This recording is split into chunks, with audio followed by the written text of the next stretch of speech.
guys, so ngayon nandito tayo sa Albania at papakita ko lang sa inyo yung isa sa pinaka gusto kong pagkain dito na hindi ko nakikita sa Dubai. So ito siya, ganyan siya pag binili. Ang pangalan is Soflash. Ano to, Dash? Pork or chicken? Chicken. Chicken. So pag inopen nyo siya, nakaganyan, super laki.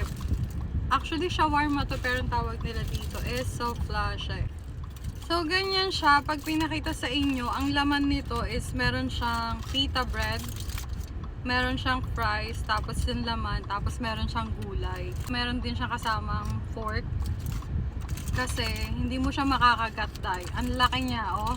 Sa bunganga mo, hindi cash siya.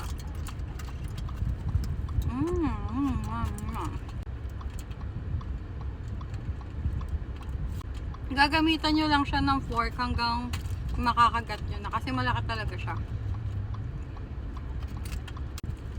So guys, yung price nito iba-iba.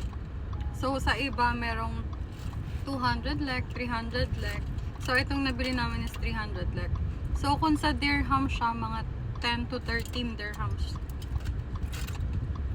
Ewan ko ba bakit walang ganito sa Dubai. But this is one of my favorite here in Albania.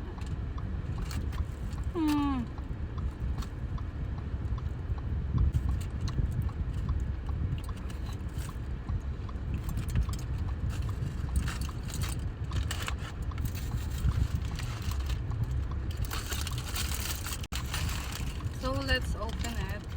Ganyan siya.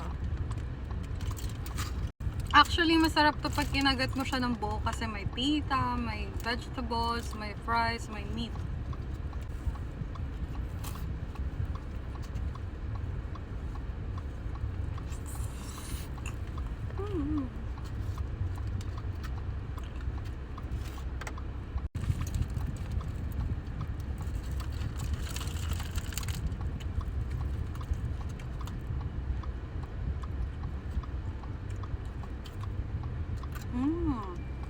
This is so good.